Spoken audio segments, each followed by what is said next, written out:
All right, take 3. Wow, you guys who make these videos every day have my respect. Greetings, welcome, men and women of YouTube, saints, brothers and sisters in Christ. Welcome to Viking Preparedness. I am Joe Fox. You know, normally I plan things in great detail before I execute them, but sometimes I do just jump right in, and today is one of those days with this video. I just bought this camera today and I'm still figuring out how to use it. Before we get going, I would like to give special thanks and recognition to Pastor Dow and to Tom over at Survival Ohio. See, my little notes just fell down. You know what, these two guys motivated me. They got on me in various ways to get going and to start producing videos. But like I said, this is my first real video. I promise to get better. We're going to go outside, not today, but we'll go outside. I got a camera that should be able to do that, and we'll do some things. Why am I here? You know, what am I bringing to the table? You can get on YouTube and see 1,000 YouTube videos on preparedness and survival and everything else. And I've discovered YouTube for about the last 6 months, and I've been watching a lot of them. So what am I bringing to the table? Let me tell you what I'm not here for. I'm not here to amuse you. I don't care about your amusement. I'm not producing videos to entertain you. I don't care about that either. What I do care about is that you learn some things, and you know, you'll probably pick up some things, hopefully some cool things. Maybe you'll be able to refine some techniques or think about something in a slightly different way from these videos. But really what I'm here to do is motivate you. I want you to do. I want you to get out and do stuff, do things, take action. Listening to some old guy like me, you know, maybe I'll be entertaining. Maybe it'll be cool. Maybe it'll be fun. Eventually we'll show you some neat things. Okay, great.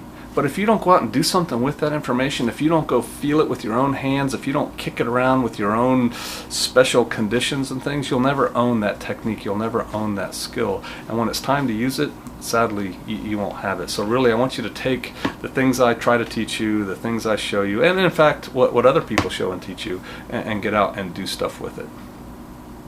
Today, just for this inaugural video, I'm going to talk to you about planning. When I was in Special Forces, we used a technique called PACE planning, and PACE, P-A-C-E, and it stands for Primary, Alternate, Contingency, and Emergency. You know, you've always heard Plan A and Plan B. Well, we had Plan P, A, C, and E, you know, or A, B, C, and D, depending on how you wanted to look at it. Why do we do that? Why plan at all? You know, some people don't plan at all. This video was not very well planned, but let's just take life in general. You know, we generally, probably most of you watching this video have something like a bug out bag or a 72-hour kit or something, and then you have this general plan of how you're going to use it. Do you have a good plan? Have you really thought it through? What if that plan doesn't work? Do you have a plan B? Do you have an alternate plan? If you do, what you're building into Murphy-esque situations is flexibility, and flexibility could allow you and yours to survive. And so this is just one way of doing that, and let's get going with it. I think I'm going to use water as an example today.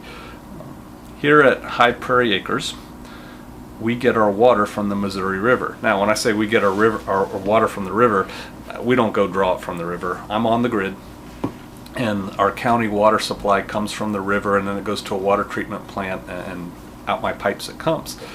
If you watch the news, I don't have a TV, but you know, I live here, so I know the Missouri River is fixing the flood. It's fixing the flood, they say, to levels at least at or above 1993 levels, which was huge. Why the river is fixing to flood is probably the subject for another video entirely. I'm not going to go there today. Let's just say I don't believe in coincidences. But the river is fixing to flood, and when it does, it's going to flood the water treatment plants, and that's going to affect the quality and perhaps the supply totally of our water here at High Prairie Acres, and indeed in the whole county. And so yesterday I sent out an email to my congregation, and I said, hey, this is fixing to happen. Some of you all lived here then, and take some steps, and here's some steps you can take. Now, a lot of people in our congregation are into preparedness, go figure, but some aren't, and some are just learning, and so we're trying to show them and lead them along how to do that. So let's talk about my plans for water here at High Prairie Acres. My primary plan is to use the tap. And there's my bathroom back there, and we turn the tap on and the water comes out. And that's probably a good primary plan for most people.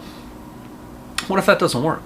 What if the tap doesn't work? What if no water comes out of my tap for a variety of reasons? That could have nothing to do with the Missouri River. There could be a cut out here on the road, and you know, my water just stops because it's not flowing. Well, here at High Prairie Acres, our alternate plan is bottled water.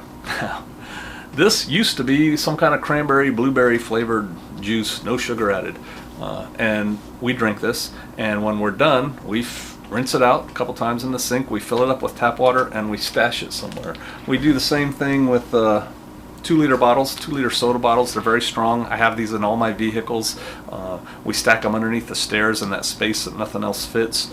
We put them under our beds, under our couches. There's some in our bathroom. And guys, this water's fine. People say, oh, you have to do this and you have to do that on the internet. You know what? Whatever. Look, I'll show you. Here. Water's fine. It's clear. Here's a glass. I've been drinking some already because I've been thirsty. And this is take 3. It's fine. Here, smell it. See, it doesn't smell bad. The water's fine. Now, you can go buy bottled water. You sure can. You can buy it in those big 5-gallon things. You can buy it in cases of bottled water, and you can store it. You know, if that's what floats your boat, go ahead and do it. But you don't have to. And you don't need to spend a lot of money to be prepared. And we don't in the water sense for this. Now, so that's our alternate plan. We have bottled water all over the house, and that could get us through several days. How much water do we have? I don't know. I'm not a list keeper. I'm not one of those guys. But we have water bottles everywhere. We could hang out here for a long time with just the water in the house. So that's our primary and alternate plan. What's our contingency plan here at High Prairie Acres? Outside in the barn, we have 55-gallon water drums. We have about 14 to 20 of them, somewhere in there. And each one's 55 gallons and it's full of water. I got them mostly from a cola bottling plant that came with syrup in them. We rinsed them out a bunch of times and we filled them up with water. I got a couple at a water treatment plant and some kind of chlorine stuff came in them. We rinsed them out really good and stored them with water.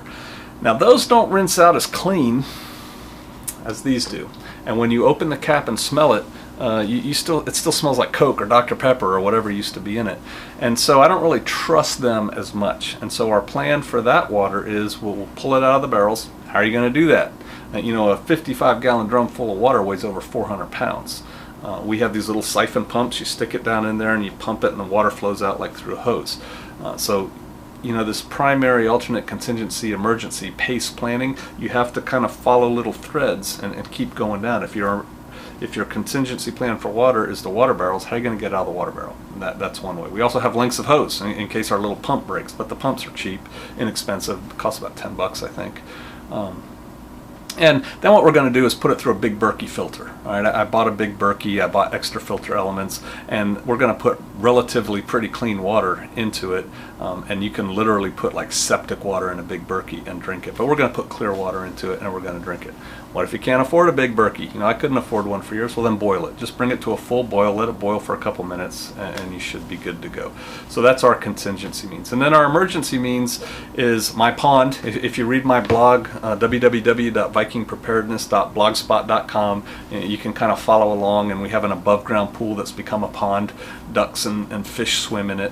And it's green, nasty water. And we also have a creek that runs through the property. And so that's our emergency water that we're going to get, and we'll carry that in buckets, and then we will put it through a pre-filter, which we may show you in another video, and then we'll either boil it or run it through the big Berkey, and then we'll drink that. So we have a primary and alternate, contingency and emergency means. None of those means rely on the other one. It's not like my primary means is drink it out of the tap, and my alternate means is, well, it could come out of the tap dirty, so then we'll boil that water. Okay, you're still relying on the same kind of water. You know, the water in my pool, I tell you one big problem with that water is it's one hole away from going away. You know, somebody could shoot it, a rock from the lawnmower could go through it. You know, it's not that strong on the outside of the pool, and so all that water could go away. And so you have to have separate means. You should have pace planning for everything that's important to you. If it is important for you to have communication with your spouse, then perhaps your primary means would be a cell phone. Maybe your secondary alternate means would be a landline. You remember those things? You know, some of us still have them. You know, a regular telephone. Maybe your contingency means could be, you can't say it's my neighbor's cell phone, because the cell phone either works or it doesn't. So we're not going to count a cell phone. Maybe it's like, hey, I'm going to get in my car and drive home and talk. That is a form of communication. And maybe an emergency means is you're going to have to send a runner or send somebody else to go. But none of these means rely on the other, and they're all different. And you can do it for equipment. If you have a vital piece of equipment, then you should probably have a primary, alternate, contingency, and an emergency means of getting the job done that that equipment was going to do. I thank you for watching this video. I've been studying martial arts since I was 5 years old in one form or another, and I used to be, and I still am to a degree, a big Bruce Lee fan.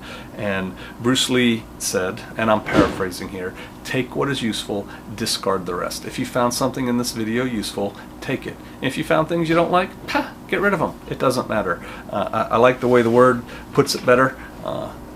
God through Paul said, test all things, hold fast to that which is good. Said it before Bruce Lee.